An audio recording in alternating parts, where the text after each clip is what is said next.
Magsasanib puwersa ang dalawang malaking transport groups sa pagsasagawa ng kilos protesta sa iba't ibang lugar sa bansa ngayong araw ng Martes. Layo ng mga grupo na patuloy na ipanawagan sa pamahalaan ang kanilang mga hinaing dahil sa sobrang taas ng presyo ng mga produktong petrolyo. Isa ang piston sa mga transport group na mangunguna sa isasagawang protesta ngayong araw. Ayon kay Piston National President Modip Ferranda, sasama sa welga ang kanilang mga driver at operator kung saan may itinalaga rin silang strike centers na siyang pagdarausan ng kanilang programa. Magtitipon-tipon sa may Petron, sa Pilcoa, ang iba't ibang sektor at kasama nga ibang sektor ng transportasyon para nga doon sa pagtutulak natin. Nakagyat na ibasura yung old regulation law, tanggalin ang isa-isa katambat at i-rollback doon sa 55 pesos ang diesel.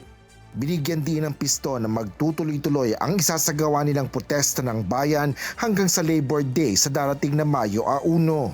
Giit ng grupo, hindi sila titigil sa pagwelga hanggat hindi hinaharap at nireresolba ng gobyerno ang mga problemang kinakaharap ng mga nasa transport sector.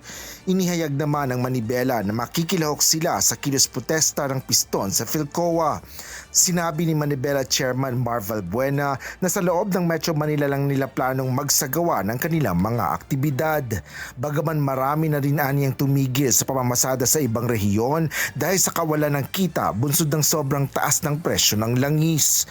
Inaasahan naman ng Manibela na magtitigil pasada rin ang ilan nilang mga kasamahan na lalahok sa pagkilos. Ang kilos protesta natin ay ang panawagan lang talaga na ma-roll back ang presyo ng mga petrolyo para nang sa ganon buong bayan ang makikinabang, hindi lang po mga tsuper. Bababa ang bilihin, hindi kailangan magtaas ng pamasahe, pati po yung mga private cars o mga pribadong motorista makikinabang din dito at may iwasan yung inflation. Asher Kadapan Jr. humahataw sa balita ngayon.